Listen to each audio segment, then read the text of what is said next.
Baik, boleh balik aja cepat barangkali ini materi sekilas sebenarnya hanya untuk mengantarkan kita saja kenapa kita hadir di sini baik luring maupun daring ya. Mengapa kita perlu PKKH? Karena ya awalnya kita tidak tahu, kemudian kita nanti akan mempelajari minimal akan menambah informasi kognisi, tambahan informasi ya, tambahan data, fakta, informasi ini menjadi pengetahuan, dan pengetahuan inilah nanti ya setelah kita tahu kognisi kita makin punya komitmen, ya, makin sadar tentang sesuatu hal yang barangkali ada di lingkungan kita. Yang berikutnya adalah kita bisa melakukan sesuatu. Jadi knowledge, attitude, dan skill yang sangat pentingnya. Jadi kenapa kita nanti di sini? Kita tambah ilmu, kita tambah peduli, kita bisa melakukan sesuatu perubahan yang lebih baik di dalam mengasuh, menjaga kesehatannya, mengawal masa depan mereka, menyiapkan mereka untuk jadi tiga ini dicentang bawah. Nah, ya, yang ini. Ini.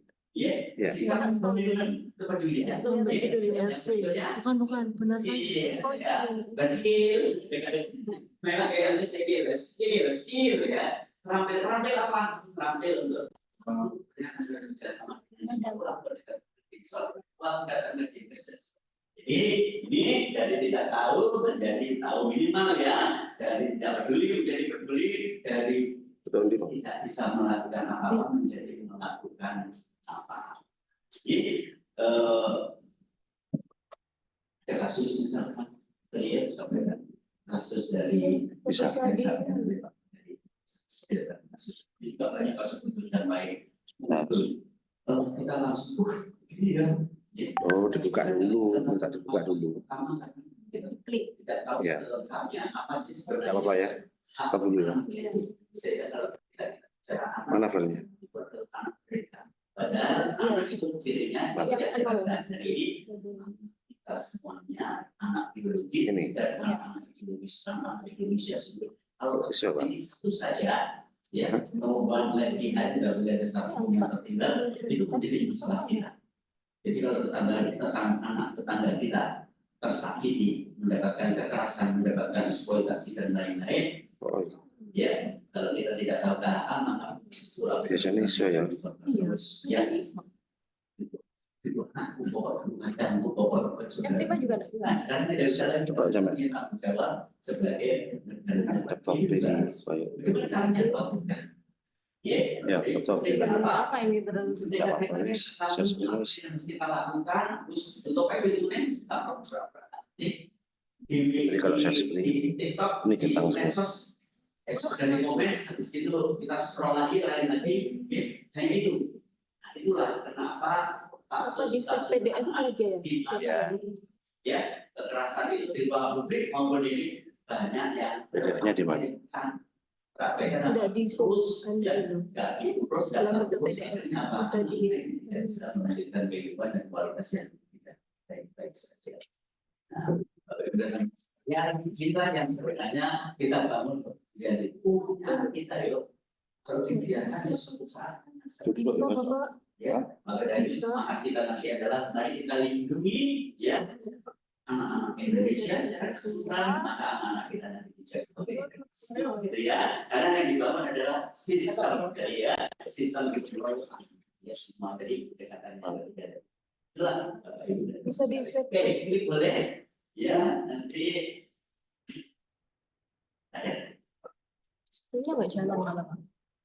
Bapak Ibu yang lain kira-kira barangkali manfaatnya dari Mas Fadi sudah, Bu Reni sudah, ada lagi barangkali yang ingin disampaikan apa kira-kira harapan dan barangkali karena waktu kita terbatas maka materi nanti selengkapnya akan diberikan pada penjelasan kita akan tidak bikin ya Pak. tapi kita berpikir. Ada yang lain kira-kira? Saya tidak. Oke. Ada yang lain? Ibu boleh kenal sambil kenalan sambil baik, sudah silakan. Tidak apa-apa sambil kenalan. Buka HP masalah Pak. Iya. Siapa dari mana? Terus Terima kasih atas kesempatannya. Iya. Saya Magdalena dari SLB 982. Ya. Iya. Kebetulan sekolah kami Ini aja udah memang tampil. sekolah luar Ada ya? biasa, Luar biasa. Baik. menerima semua Karena yang mau share screen. Yang nol itu. Iya. Harapannya waktu diundang ke sini, Ini kan ya? itu saya ingin apa ya, banyak sekali sih, terutama tentang Ini kan ya? Iya. hak-hak ABK yang ada di Kota Probolinggo untuk mendapatkan pendidikan yang layak. Ya, dan ketika dewasa setelah lulus bersekolah, mereka bisa melanjutkan untuk bekerja. Ini kan. Jadi dengan anu ya. Ini fotokopi. Magda, satu tepuk untuk Magda. Magda, terima Ya. kasih. Iya. Dan anu. Boleh Terima kasih, kenalan? Sudah direkod. Iya. Namanya siapa? Ayo, bagus. Kenalan saja. Bapak tulis dari mana? Dari pondok ini. Nama saya Oh, kurang. Dr. Solihin. Sama aja. Masuk aja. Sekarang di Sama sana. mungkin. Aku baru suruh beli ngapain? Saya beli di sini. Iya, Ya, gimana itu? Apa yang diharapkan di sini? Ya, teman-teman di kono. Jadi saya itu terkadang kan ada anak-anak itu bermacam-macam. Ya, siap. Ada yang dari anaknya itu memang agak terganggu itu maksudnya. Nggak ada Tidak apa-apa. bisa saya. Iya, lompat-lompat sendiri itu. Kadang kita kewalahan untuk ingin mengatur, ingin membuat dia sadar, membuat dia itu bisa seperti yang lain. Dan harapan kami bisa mengayomi anak-anak seperti itu. Jadi, Baik, panggilannya bersama. Gus Mape, ini kayaknya jadi Mape. Ya, satu nama untuk Gus Mape. Jadi dari Mada sama Bu, ini nanti kita akan belajar tentang yang ya, rupanya memang ada anak yang persen itu yang atau 60% kan itu punya kebiasaan atau cara karakteristik yang umum ya biasa-biasa saja.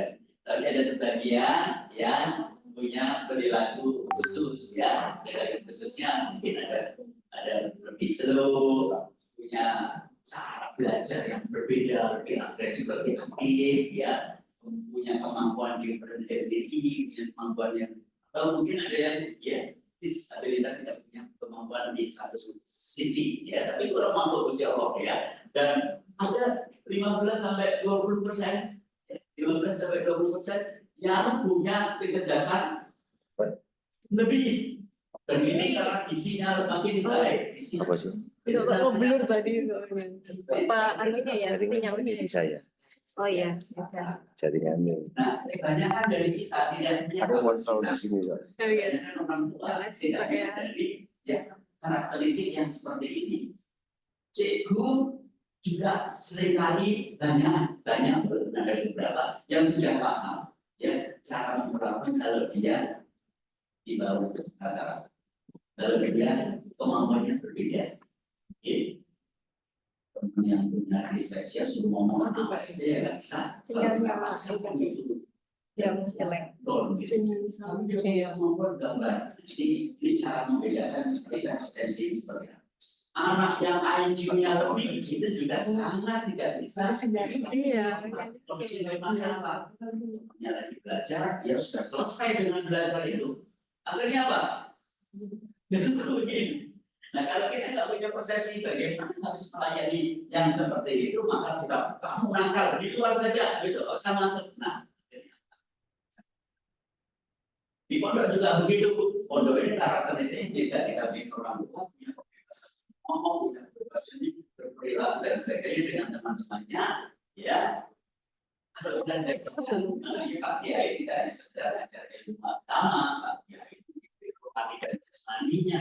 ya yang numpakal itu kayak apa, ya benar-benar malah yang didoakan dan numpakal ini yang biasa-biasa yang sering disebut itu adalah yang nah inilah nanti untuk mengetahui itu dan melihat bagaimana cara-cara ini ya agar kita tidak serta-merta mengukur rata setiap anak dengan cara yang sama, kemudian kalau tidak dengan cara biasa kemudian jadi kita hukum ya, kita rendahkan martabatnya sehingga dia nanti malah tidak menjadi baik atau menjadi yang bertalenta itu tidak diterima dengan baik. Nah, jadi anak ini salah satunya adalah tadi Bapak sekalian prinsipnya adalah yang akan dibahas dan yang punya kewajiban negara untuk melindungi memenuhi adalah seluruh anak tanpa ada diskriminasi.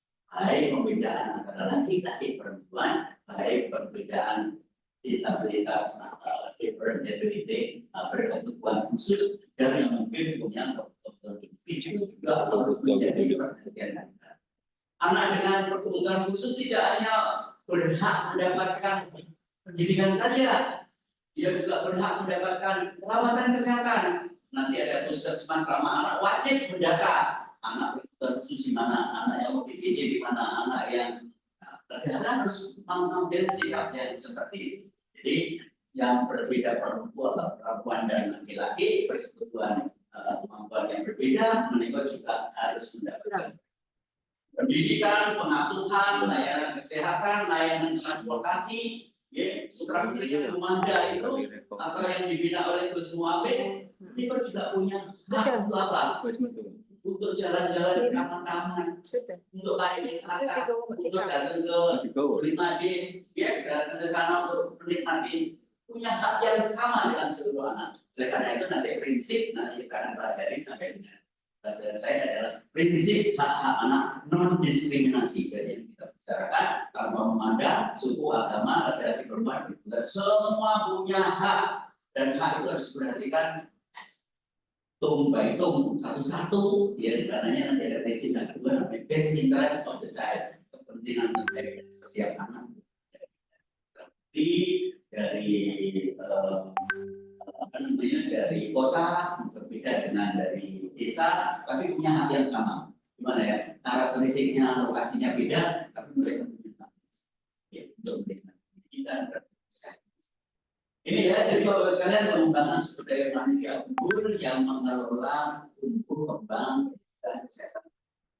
Kalau pelatihan ini kita tahu negara itu ternyata harus begini. Saya sebagai ibu berarti harus ya, rumahnya menjadi negara begini. Aku sebagai perawat, aparatur negara, ya. Ya, ASN, aku harus menjalankan. Ini bagian dari kewajiban. Namanya kewajiban itu harus dilakukan. Ya, harus dilakukan dalam kehidupan salah berdosa sebagainya. Ya, tapi untuk orang tua berdamping, kewajiban baru kewajiban yang berkewajiban konstitusi. Ya, orang tua punya kewajiban untuk ini. Jadi perhatian kita adalah bagaimana mengembangkan SDM yang perspektif pada ya karakteristik perempuan ya secara gender dan juga pada klik lagi ya. Tujuan baik kritik saya cepat tadi sudah ya membekali kita semuanya ya. Definisi kita akan belajar definisi dari saya mulai definisi kita akan bicara nanti lebih detail hak anak itu apa, kita bicara tentang hak anak bagian dari hak asasi manusia, kita akan bicara konvensi hak anak ya.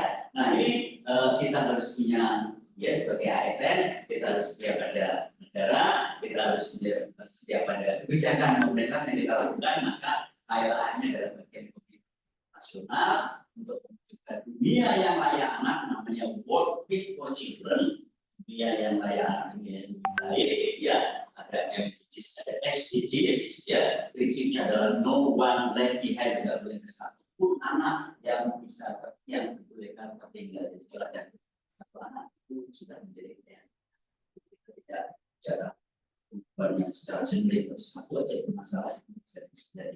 Ya, nah sebagai ASN nanti juga harus mengetahui Indonesia ya karena kita ingin juga mewujudkan dunia yang layak anak, kita berkomitmen tahun 2030 mewujudkan Indonesia layak anak. Ya, untuk siap-siap di 2045 menghasilkan dari samping hadis generasi emas Indonesia. Kita berharap setiap anak kita, setiap anak biologis kita, cucu kita, setiap orang-orang yang hadir dalam layanan kita akan menjadi generasi emas yang lebih baik, ya, yang unggul dan bisa survive, ya, nanti di 2045 menjadi pribadi-pribadi yang sangat, ya, semoga ya kita terbilang nantinya dalam zaman, ya. Ini dari undang-undang yang kita akan lihat sebenarnya tadi kalau sedang melakukan pelatihan harus ada hal yang baru, apakah itu apa dalam bentuk sikap dan dalam bentuk perilaku, ya, nanti treatment anak-anak yang dalam tanda petik nakal. Jangan salah, yang nakal itu dan menjadi yang biasa-biasa klik lagi terus ya. Oke, jadi ini kita nanti dalam konteks belajar, ya, kita catat saja tadi bagaimana kita bukan kuliah, kita bukan ini, dan kita semua bukan jadi anak ini. Ada yang nggak pernah jadi anak tiba-tiba dari gede. Nah, karenanya kita nanti iya ya, aku bisa kayak gini, iya ya, aku bisa kayak gini. Jadi barangkali itu juga menjadi ilmu, ya, itu juga menjadi pengalaman.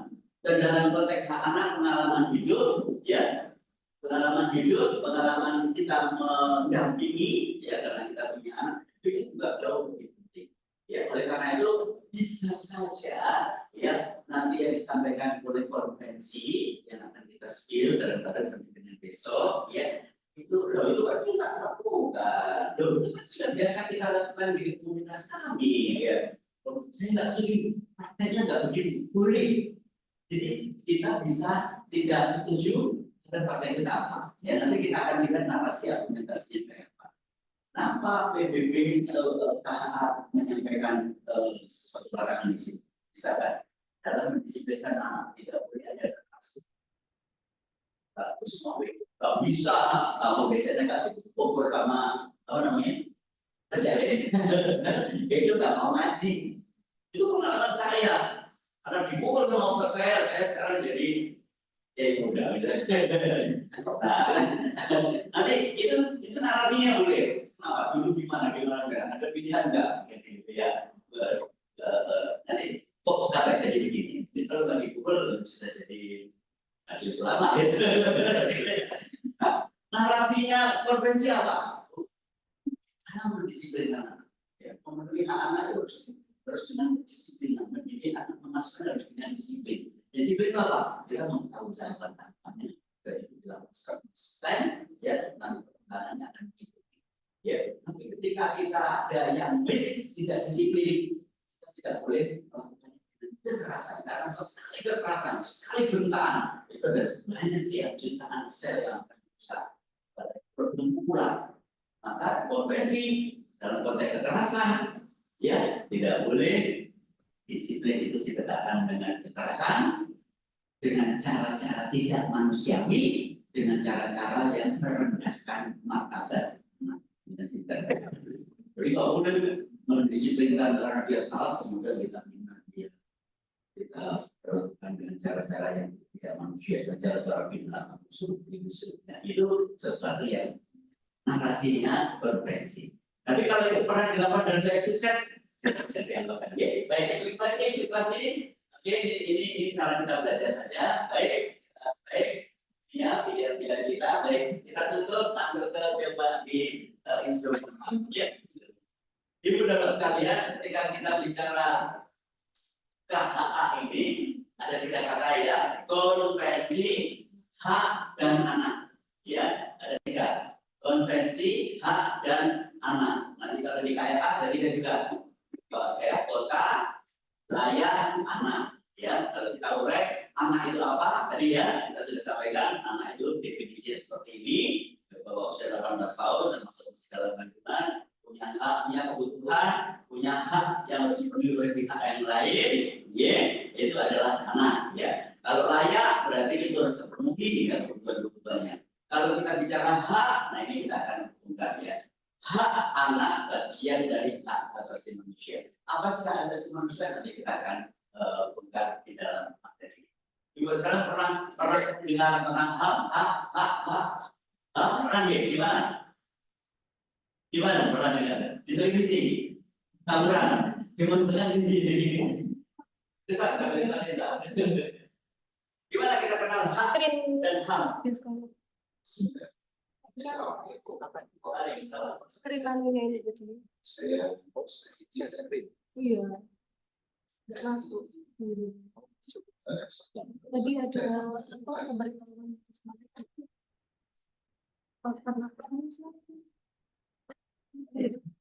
bendera dalam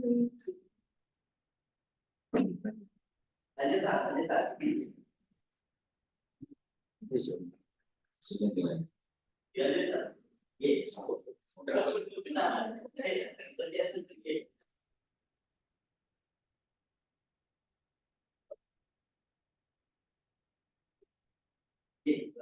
Siapa yang ditanya? bila Ya. Pernah dengar tentang hak dan nah, gimana kira-kira? Si itu hak yang sudah ya, kalau kami sendiri karena pusat tadi pesantren merupakan semacam santri dalam berbeda-beda dimana sudah bercampur baur. Alhamdulillah terutama sekarang kebetulan itu yang besar biasanya kegiatan komplek atau kegiatan yang untuk SDLI dengan sana SDPS ya, dan paling akhir mungkin ke SMA. Ini sementara pusat dengan anak yang seperti ini. makasih. Selamat Bila ya. saya ya mohon maaf ya. Terima kasih. Assalamualaikum warahmatullahi wabarakatuh. Ya, kasih sebelah ya dari Bapak sekalian yang disampaikan hak ya sesuatu yang dimiliki yang harus dipenuhi oleh pihak yang lain. Hal yang paling dasar dalam kehidupan hidup dan kelangsungan hidup. Siapa sih yang memberikan kehidupan? Tapi kayak gini. Selalu siapa yang boleh memberikan kehidupan? Halaman berapa? Boleh dijawab. Beda. Boleh diganggu kehidupannya. Hidup setengah mati aja.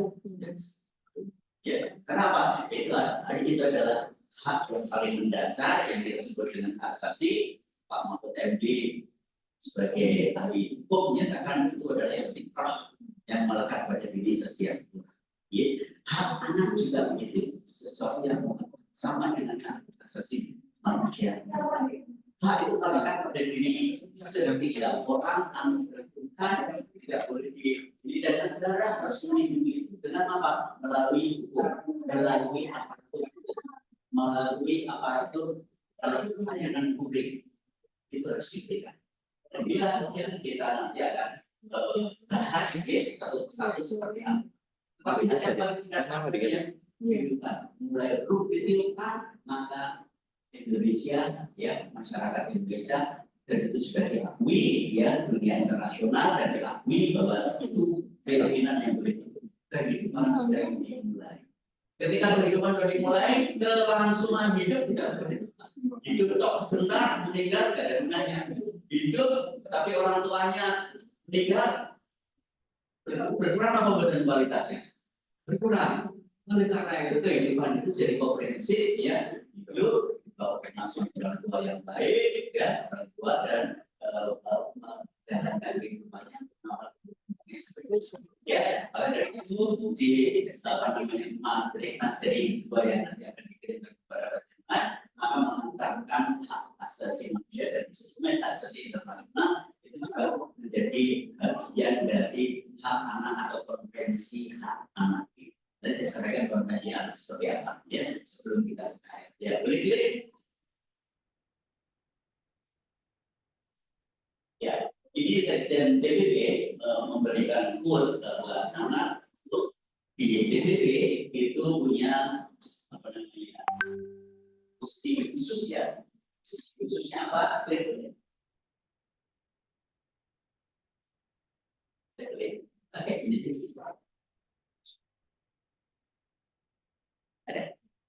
yang ini. Sakit. Habis, tidak ada.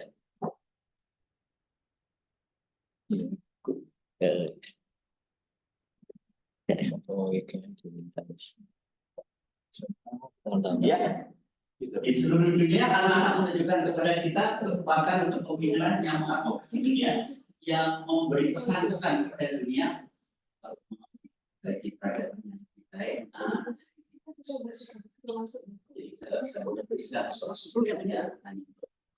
dinikmati oleh peradaban kita. Ya, ada millennium development goals, ada sustainable development, maka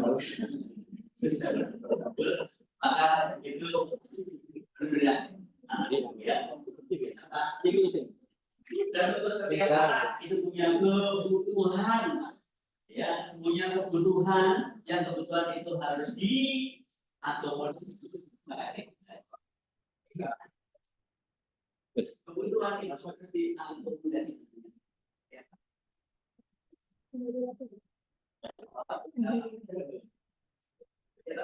Oke, sekarang. Nah, ini Bapak sekalian, dari apa namanya?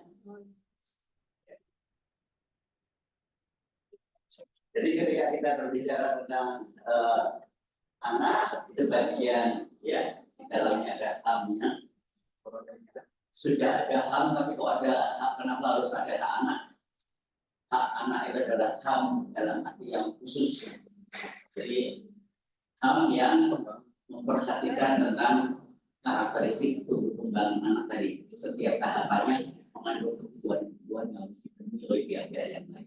Ya, ini, nah, agenda kita 2030 Indonesia itu ingin ya menyajikan ya satu generasi, melahirkan generasi emas ya di 2045 melalui 2030 ya kita Bapak sekalian hak asasi manusia dalam besaran perhatian pemahaman ini yang paling penting ya. Nah, ini membutuhkan satu bangunan ya, di mana pemerintah, di mana Dinsos, di mana Dinas Bapeda, di mana keuangan, di mana program-program yang lain, di mana CU, di mana pengasuh pondok, di mana pemangku tokoh agama, tokoh adat dan sebagainya itu berapa perlu arsitektur, perlu bangunan. Dari mana harus menjalankan sudah disebutkan oleh Ibu dari Mas Kim. Ini arsitektur ini yang harus kita untuk merencanakan ke depannya itu harus seperti. Maka kita perlu memahami konvensi hak anak sebagai literatur yang hak. Ya, ini ya kerangkanya agenda 2030 di mana ya ini sangat diperlukan untuk kita semua minimal tahu dulu arah yang sedang digerakkan menuju kabupaten kita, menuju kabupaten layanan yang dibutuhkan ini. Nah, ini adalah komitmen global yang tadi saya sampaikan, super global, ya, World Gate for Children, dunia yang kaya anak. Kita memimpikan dunia tidak ada kemiskinan, tidak ada kelaparan, ya, semuanya menikmati kesehatan dan kesejahteraan, edukasinya, ya, pendidikannya berkualitas, ya, kemudian ada perspektif di mana laki-laki dan perempuan itu setara dan harus diperlakukan secara adil, di mana harus tersedia air, ya, dan sanitasi yang baik, di mana ada energi hijau, energi yang selalu mendukung, ya, energi yang dapat didapatkan, ya, affordable dapat diberikan walaupun dia harus bayar dan sebagainya, tapi terjangkau, ya, terjangkau. Kemudian ekonomi dan sebagainya. Jadi ada 17 tujuan pembangunan di 2030 dan memenuhi hak asasi manusia, memenuhi hak anak itu penting sekali sebagai unsur untuk membangun 2030 ya, mewujudkan Indonesia layak anak, mewujudkan sustainable development goal. Ya, ini Bapak sekalian, ini kata Pak Mahfud MD. Jadi menyambung Ustaz bilang, asasi manusia adalah hal yang penting untuk hidup sebagai manusia, merupakan satu standar ya yang tanpanya orang tidak dapat bertahan hidup, berkembang secara bermartabat. Jadi kalau tidak hak ini tidak diakui, tidak dipenuhi, tidak dilindungi, maka manusia yang menjadi korban ini yang tidak memenuhi dia bisa hidup tapi tidak bermartabat. Dalam kondisi kesakitan, dalam kondisi tereksploitasi, dalam kondisi depresi, ya, kalau tidak terpenuhi, dia mungkin tetap hidup, ya. Tapi orang yang dalam depresi begitu, kehidupannya apa? Kalaupun terjadi produk apa namanya? Produk yang gampang disortir. Nah itu tidak ada. Ya. Nah, Pak Mahfud bilang yang melekat pada martabat manusia sebagai makhluk ciptaan itu melekat Bapak Ibu sekalian. Jadi setiap kelahiran yang sudah ditakdirkan lewat ruh melekat di dalamnya, ya, melekat di dalamnya. Ya. Nah, istilah kita adalah peri kemanusiaan, ya, martabat kayak penting. Ya. Nah ini disebut dengan sifat yang fitri, yang kodrat, ya. Dan di Undang-Undang Nomor 39 tahun 99 yang harkat martabat manusia sebagai makhluk Tuhan ini wajib dihormati, dijunjung tinggi, dilindungi oleh negara. Jadi undang-undang yang sudah menyatakan bahwa kehidupan, ya, kualitas kehidupan, kenikmatan pendidikan, kesejahteraan, ya, pekerjaan, nanti ada hak ekonomi sosial budaya juga, berkarya budaya, berkarya bercipta, rasa dan sebagainya harus dilindungi oleh negara melalui perangkat-perangkat hukum. Makanya nanti ada HAM, ada KHA. KHA itu dilaksanakan di Indonesia dengan perangkat kebijakan dan hukum yang namanya. Ya, jadi HAM di sini, HAM itu bagian dari hak anak bagian dari HAM, dan HAM itu harus melalui perangkat hukum. Ya. Demi kehormatan dan perlindungan harkat martabat manusia. Etis ya ini. Ya. Etis itu ya harus dijunjung oleh Komnas HAM, harus dijunjung oleh MK, ya, MK juga. Oke, ya. Nah, hak asasi manusia dipahami sebagai seperangkat hak yang melekat. Biasanya terdiri atas hak yang ada human right, itu ada hak yang mendasar, yang asasi, dan ada istilah namanya kebebasan. Kebebasan apa? Bebas untuk melakukan sesuatu, bebas untuk berekspresi, dan bebas dari, ya, bebas dari. Ibu Bapak sekalian, bebas untuk itu mulai sejak kita dilahirkan cengeng, lahir apa yang terjadi biasanya bagi lahir? Nangis. Nangis adalah bentuk bebas, bebas untuk merasakan. Dia rasa sakit, dia rasa ini, dia rasa bingung, rasa seperti apa. Dan itu masih dilanjutkan. Kalau lapar dia apa? Nangis. Kalau digigit nyamuk, kalau pipis, itu ekspresi. Jadi itulah yang entita atau yang menjadi kodrat. Kodratnya bayi nangis. Nangis itu adalah sesuatu yang biasa. Nangis itu bentuk kebebasan dalam menyatakan. Kalau dia bisa bicara, dia akan manggil, "Ma, ibu, ma, bu." Ya. Kalau dia bisa ngomong. Kalau nggak bisa ngomong, nangis. Untuk apa dia nangis? Nah, kita diperhatikan, betul. Jadi nangis itu adalah luapan emosi, ya. Nangis adalah sebuah upaya penyampaian aspirasi kepada pihak lain. Kepada siapa? Kepada ibunya, kepada orang tuanya, kepada Bu, apa yang ingin pesan yang disampaikan? Bu, aku mempunyai sesuatu yang perlu ibu lakukan. Apa itu? Saya lapar. Mungkin saya digigit nyamuk. Mungkin saya lagi pipis tubuh. Ya. Kalau saya lapar, Bu, kasih saya minum. Kalau saya digigit nyamuk, Bu, kasih saya minyak atau kasih. Bu, kalau saya lakukan sesuatu yang tidak nyaman, ini pipis. Jadi ekspresi kebebasan itu alami, asasi, diberikan oleh Tuhan. Kayak kita baik. Orang yang sembuh mungkin kontrolnya tiba-tiba ngobrol dan sebagainya karena tidak bisa mengekspresikan dalam fisik. Jadi kebebasan itu berpikir itu kodrat nomor betul. Nabi Ibrahim berpikir tentang Tuhannya. Siapa yang ngajarin? Ayahnya juga enggak. Oh Tuhan begini. Oh itu begini. Nah, yang disebutkan dalam konteks ini adalah kodrat itu munculnya seperti contoh. Sehingga yang namanya hak asasi adalah berarti dignity, martabat menika melekat pada setiap kehidupan yang kita sebut dengan peri kemanusiaan. Dan itu semua saya setuju. Manusia perlu. Kita hidup tapi tidak dihargai. Nyaman betul. Kita hidup tapi tidak dihormati. Kita hidup tapi dicurigai. Kita hidup tapi diteror. Teror asing itu enak. Teror rebus. Tapi teror pada kita tidak nyaman ya. Gitu ya. Jadi itu. Nah, inilah kalau sekalian hak asasi yang ada di dalam konvensi termasuk anak-anak yang anak-anak itu ya haknya kebutuhannya berproses itu sendiri-sendiri sehingga muncul sudah ada hak asasi manusia. Kita perlu belajar tentang anak karena kebutuhannya dari waktu ke waktu itu terus berkembang. Ini sebagai landasan kita untuk menuju apa itu konvensi hak anak. Bagian dari instrumen hak asasi manusia, bagian dari instrumen hak asasi manusia internasional. Ya, ini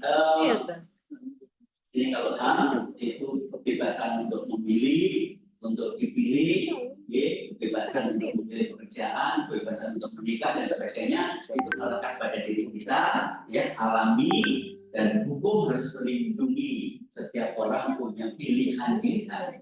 Ya, ini tidak terjadi di Korea Utara gitu loh. Menikah aja mungkin harus dipilih negara ya, mau milih baju aja harus begini, potongan rambut aja harus sama dengan Kim Jong Un misalnya. Kita betul alhamdulillah itu tidak.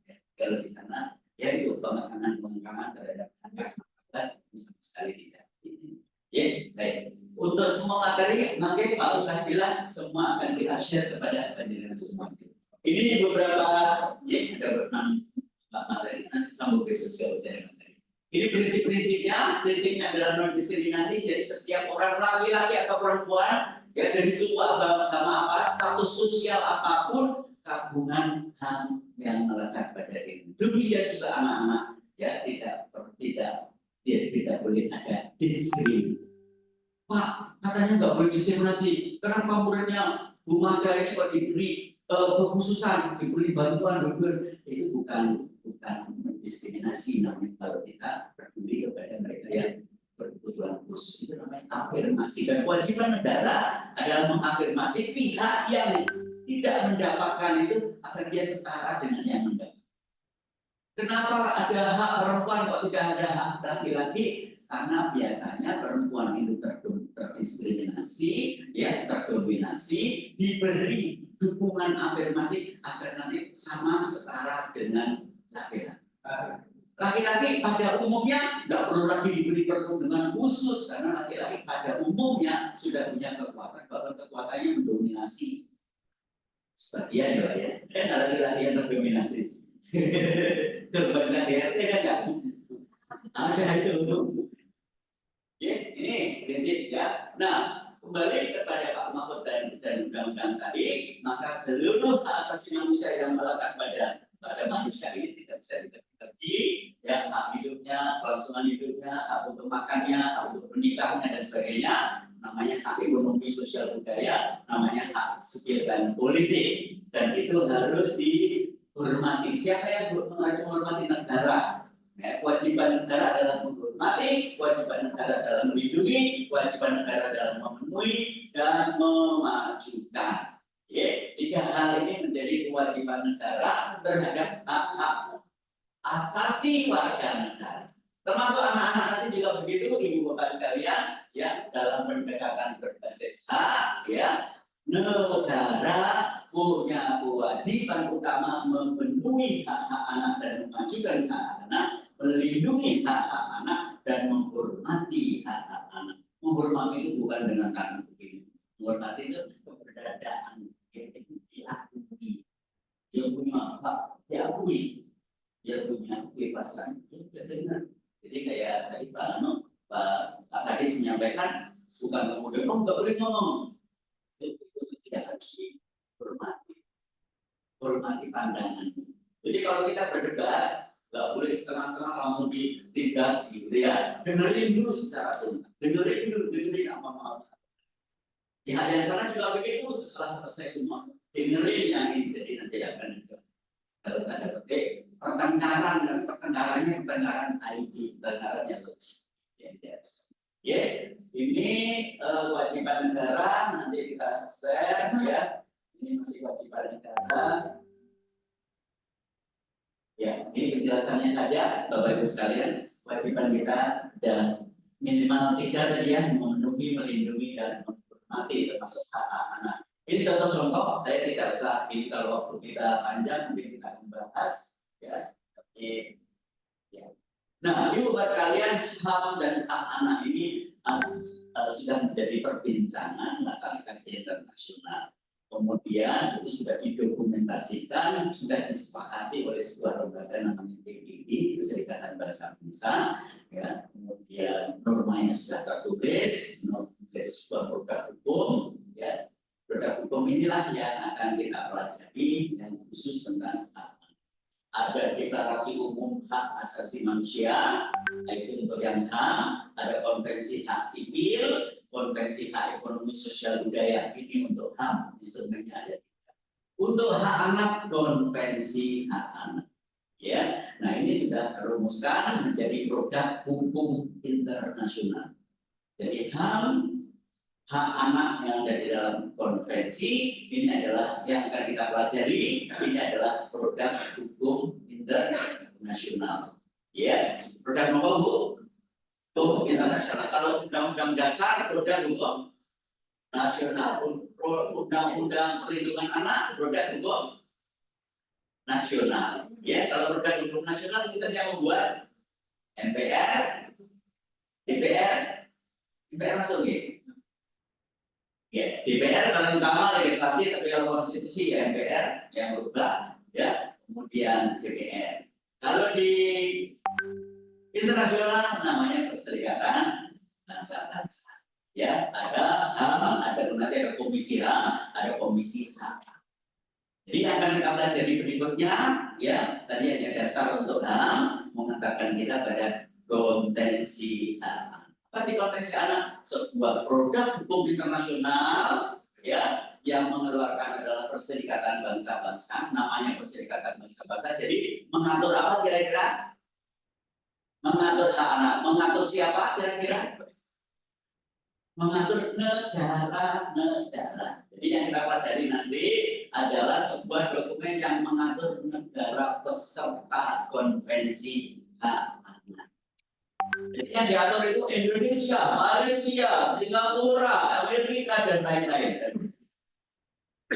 Yang diatur harus menyetujui namanya ratifikasi konvensi. Jadi ratifikasi konvensi, Indonesia sudah ratifikasi. Ya, konvensi kita ini tahun 1989. Indonesia mengikatkan diri 1990. Dan pada saat dibuat dan diketok ya oleh PBB, 200 lebih negara setuju kecuali 2. Ada 2 negara yang tidak setuju terhadap konvensi anak. Siapa itu? Amerika. Yang kedua, Somalia. Amerika menganggap bahwa yang ada di situ aku lebih baik. Standar saya berikan kepada rakyat saya jauh lebih dari saya nggak perlu konvensi. Jadi dia tidak meningkatkan ini. Di dalam konvensi hak anak tahun 1989 oleh PBB. Jadi yang menyelenggarakan PBB yang membentuk PBB nanti dokumennya kita baca. Nah, Somalia merasa bahwa standar itu terlalu tinggi karena negara saya nggak meratifikasi, saya nggak setuju. Nah, kalau kita tidak meratifikasi maka kita tidak ada bimbingan, tidak ada permintaan laporan, tidak ada. Ya. Oke, Ibu, Bapak sekalian, sinilah ya kita meratifikasi dan menandatangani negara-negara peserta tadi yang diundang oleh PBB. Setelah kita berapa kemudian merumuskan yang namanya konvensi, mereka setuju, mereka menandatangani.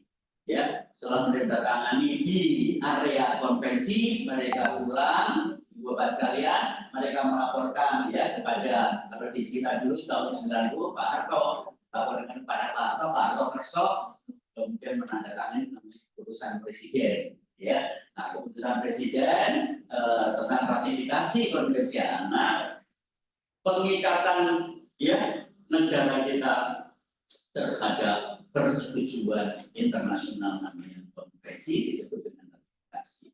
Ratifikasi melalui keputusan presiden nomor 6 tahun 1990 itu menjadi bukti dari keikutsertaan kita ya terhadap konvensi.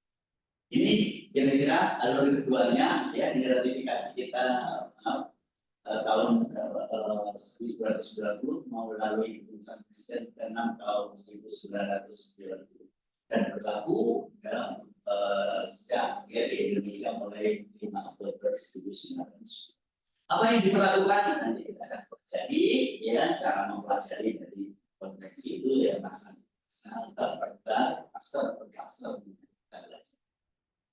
Tetapi kita tidak setuju ratifikasi yang dilakukan mereservasi 7 pasal. Reservasi itu mensyaratkan, reservasi itu tidak setuju ya penyangkalan terhadap 7 pasal di dalam konvensi. Ternyata boleh. Jadi konvensi ini ada 54 pasal sebagai produk hukum ketika ditawarkan sebelum kita setuju. Aku mau nggak setuju ini ya, aku nggak setuju ini ya, aku nggak setuju. Boleh nggak? Boleh ternyata. Dan Indonesia mensyaratkan 7 pasal, aku nggak mau 7 pasal. 7 pasal itu apa? Definisi. Indonesia nggak mau dipaksa definisinya anaknya tadi sejak kelahirannya sampai 18 tahun.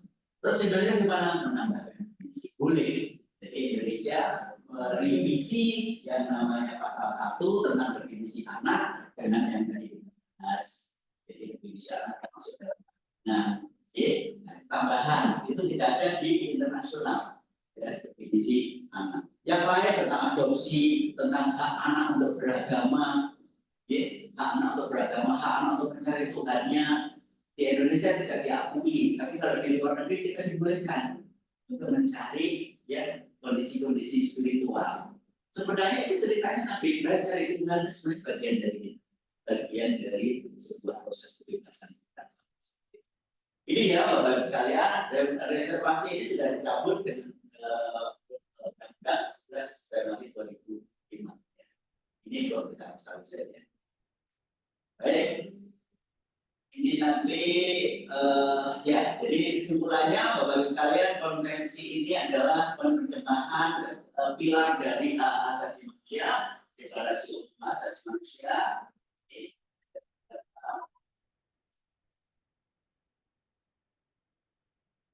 Ya, ini adalah hak asasi manusia, ini adalah ya deklarasi umum HAM, konvensi hak ekonomi sosial budaya, konvensi hak sipil politik, ini 3 pilar HAM. Jadi KHA adalah ya kesatuan dari 3 pilar penerjemahan ini untuk anak, ya anak-anak yang punya kekhususan, anak-anak yang haknya, ya kebutuhannya punya karakteristik sendiri sesuai dengan usia dan perkembangan selama dia 0 sampai. Jadi KHA merupakan penerjemahan dari pilar-pilar hak asasi manusia dan dalam konteks undang ya yang memerlukan perlindungan khusus. Ya. Jadi hak anak adalah bagian dari hak asasi manusia. Ini kira-kira yang kedua, yang pertama terkait dengan HAM, ini HAM dan KHA yang bisa berfungsi. Ya, konvensi ini adalah instrumen yang menetapkan standar tertinggi internasional ya tentang pelayanan dan perlindungan hak asasi manusia 1989. Jadi KHA kita yang kita pelajari adalah konvensi anak 1989 General Assembly yang memutuskan produknya. Kemudian ada identifikasi kecuali 2 negara, kecuali 2 negara. Dan Indonesia sudah mencabut sendiri. Ya, ya buat sendiri di anunya, dia Kongres kita 6 tahun 1990. Ya. domain apa website sebenarnya domain ya? Jadi konvensi tidak tiba-tiba sejarahnya dari perang dunia pertama, apa bedanya Bu Rika? Cuma 1 ini. Iya. Itu kok seperti sekarang ini ya mungkin di Gaza ya, tinggal anak sakiti, tidak mendapatkan perawatan dan sebagainya. Maka ada tuntutan sopo sing tanggung jawab. Ya, di dalam konvensi negara bertanggung jawab atas atas semua kondisi dan keadaan anak-anak yang menjadi korban situasi politik, situasi sengketa, konflik dan sebagainya. Jadi negara harus punya tanggung jawab. Ini latar belakangnya bagian dari konvensi ya di pasal yang tadi sempat diragukan dan Indonesia nggak mau. Definisi hak anak atas agama, hak privasi, anak nggak boleh menyembunyikan rahasia dari orang tuanya di Indonesia. Kalau di luar, anak itu boleh, ya boleh punya catatan, boleh punya rahasia, boleh punya rasa apa, cinta yang tersembunyi, boleh dibolehkan privasi. Privasi kita diterjemahkan anak-anak yang punya punya kebutuhan khusus itu kita tidak boleh membuka aib. Anak-anak yang mengikat HIV/AIDS, anak-anak yang kondisi orang tuanya tidak memungkinkan karena dia korban, itu publik tidak boleh tahu. Jadi kalau dia di press release lewat media disamarkan, ya telah terjadi ini di Kota Probolinggo, ya inisialnya X, dia sekolah di kelas 3 SDN ini ya sama aja, yang disebutkan anaknya tapi kelas sekian di SD itu kena gitu. Nah itu juga bagian dari pelanggaran aplikasi. Sekarang sudah mulai aplikasi sendiri juga dibolehkan. Jadi kalau menunjuk sesuatu maka tidak merugikan anak, maka namanya harus disamarkan, tidak boleh dipoto harus di-blur dan sebagainya. Bagian dari kebijakan untuk melindungi privasi. Yang lain adalah informasi layak anak. Bapak Ibu sekalian, mungkin sekarang ada cikgu para ibu guru ini ternyata gadget itu luar biasa ya pengaruhnya. Diketahui oleh ibu guru pengaruh buruknya karena anak-anak sekarang banyak yang menyimpan konten-konten yang tidak. Terus apa kemudian hak anak untuk informasi dulu ya problem itu semua harus dibatasi, nggak boleh bawa HP ke sekolah. Nah setelah dikaji, setelah ada pandemi, dibuktikan bahwa HP mau nggak mau sudah harus dipakai sekarang ini. Di pondok masih nggak boleh HP, nggak boleh ya. Nanti kita lihat pondok-pondok tertentu yang sudah mulai buka jurusan IT mau nggak mau dibaca lagi. Karena ini bagian dari sebuah perkembangan zaman, perkembangan teknologi yang ya dalam tanda petik bebas nilainya mau dibuat jelek atau dibuat bagus tergantung yang pakai, ya tergantung yang pakai. Jadi kayak pedang ini mau dibuat jahat membunuh atau mau dibuat ini ya tergantung siapa yang Oke, baik ini bagian dari itu. Nah cara melihat, jadi Bapak sekalian konvensi ini satu sebagai produk hukum internasional, jadi bentuknya itu dokumen ya kayak undang-undang begitu. Yang mengeluarkan adalah PBB ya PBB. Cara melihatnya, cara belajarnya ini berisi dua, sipil dan hak ekonomi sosial budaya sebagai hak asasi manusia. Ini juga nanti bisa dilihat hak anak itu ada 4 bagian, boleh kita melihat di dalam konvensi hak anak yang akan kita pelajari itu ya itu terdiri dari 4. Apa itu? Hak hidup, tumbuh kembang, perlindungan dan partisipasi.